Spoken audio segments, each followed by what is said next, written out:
All right, good morning, folks. Well, we are out today. We're going to be working on a special project today. We're actually going to be out here with Oregon Department of Fish and Wildlife, and we're going to be working on some rehabilitation.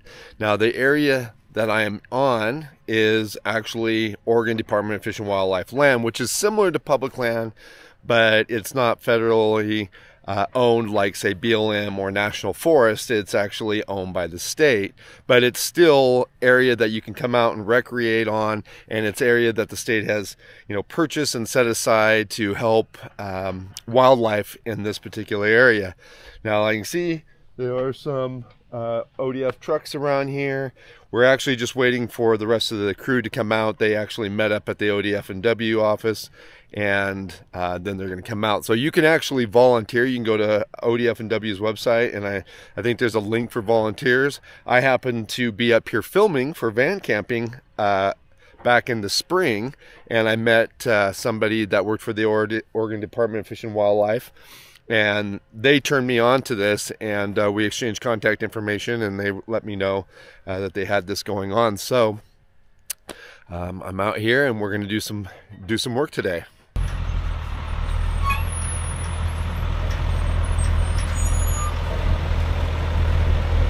Are you coming in?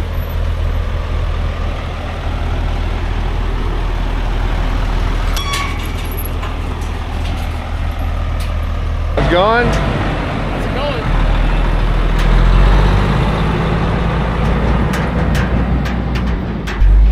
How's it going, Jake? Good, how are you, man? Sorry we're late. No worries. All right, guys, so I'm actually here with Joe. He's with ODFW, and he's going to kind of explain real quick what we're doing and the purpose of what we're doing. Yeah, my pleasure. So this is Murderers Creek, and we have been working on this for the last several months, and this is a river restoration project. So we are trying to renaturalize this river. This whole basin used to be a cattle ranch for many years, since the late 1800s. So they did their best to straighten out the river, build up banks, divert it for irrigation. This is a large steelhead spawning tributary. So ODFW acquired it, I think, back in the 70s. And so this was a really big step in helping bring it back for the wildlife, to benefit the wildlife. The river got channelized over the years because of the work back in the day that the ranchers did.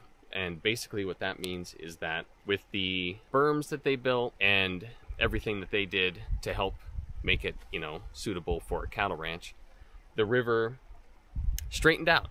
And what happens when rivers straighten out like this is they start digging down, more erosion. So it got deeper, and it also started flowing faster. And that isn't ideal. So what we're trying to do here is put in dams. These are BDAs, or beaver dam augments. So it's like, we kind of pretended to be beavers for a while, and we're putting these structures in, and they'll help catch sediment and slow down the river. That'll encourage the beavers to come back. Actually, there are beavers in here, but because of the channelization, it got too fast and too deep for them, so they weren't really building dams and creating habitat like they normally would. Yeah, light catch. I never want this. All right, ready for a rocky road massage?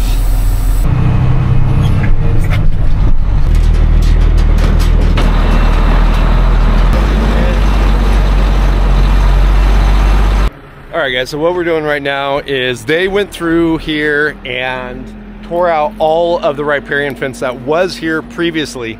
With the new work that they have done, the river is going to flood more during the winter time, and that fence would be damaged. So what they're going to do is take out the old fence, and then they're going to put a new fence in a little wider, so that way they can keep cattle off of the new area that they just built.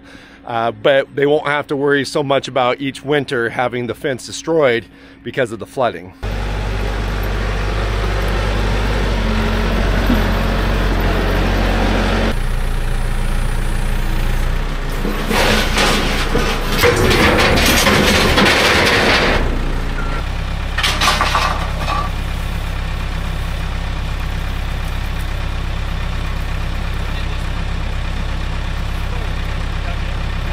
Alright guys, so one of the things is you'll see little flags like this around the area, and this is areas that they have marked off as sensitive areas where they may have found some archaeological finds. There was a large Native American presence in this area, so they're just making sure that these areas are marked and they're sensitive, so they're not running equipment or anything like that over them while they're out doing this restoration. But also, you know, if you're out recreating in this area and you see some stuff like this, make sure that you respect what you're seeing there and stay on the main paths. Maybe I'll just push it. Oh, gotcha. Because they're jackhammers. Yeah. You're good on that one. Okay. These are all for planting enclosures. So we have cottonwoods, alders, red osier, willows that will be coming back in October and planting. Okay. So this is kind of to protect them, especially because there's so many beavers in here. So we have really small paneled hog panels to put across all of these. Gotcha. To protect it from all kinds of wildlife, from eating all the new plants.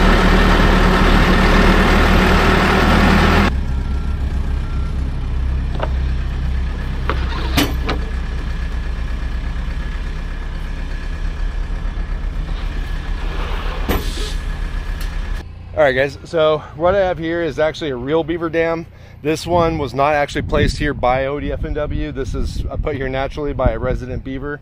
And like I said, this is something that they're looking to promote more of, get more beavers to come up this tributary.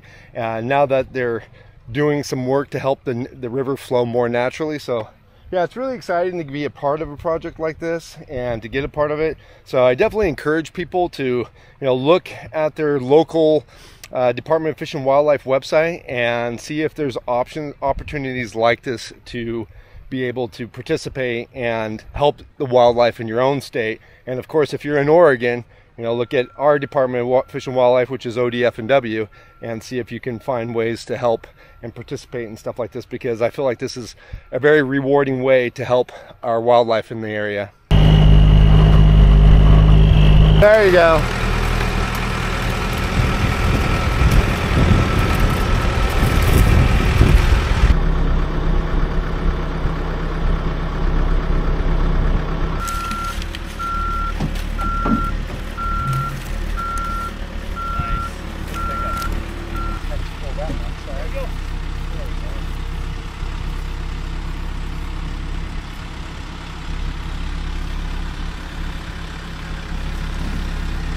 All right guys, well, we are wrapping up here. We pretty much got everything cleaned up. Today was just a lot of cleanup. They had done most of the other work the last few days. They had other volunteers that came out and did a lot of the work and put in a lot of those BDAs, but we still had to go through today and just clean up a lot of the fence and pick up the mats and everything that they had put down for the trucks and the tractors, like what you probably hear coming in behind me, so that they didn't totally tear up the ground, and especially in the muddy spots. But yeah, this has been a great day to come out and help out. I've spent a couple weeks inside the office, and it was editing the latest van camping video, so it was just good to get out and do a little manual labor. But one thing before we wrap up this video is that, a lot of the funding that comes for projects like this comes from the sales of hunting and fishing licenses.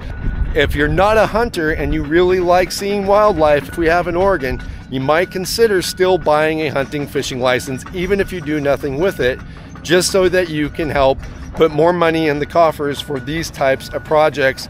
And it also supports game wardens and things like that, so that they can have the money and funding they need to make sure that people are doing the right things with our wildlife here in Oregon. So anyways, a thought to think about. And I know there's a lot of anti-hunters out there that probably don't like that idea of buying a hunting license, but that's where this money comes from, whether you like it or not. So if you purchase a hunting license, then that money can help support wildlife in Oregon. Anyhow guys, we got another project we're going to work on tomorrow, but that'll be another video, and we'll catch you again outside.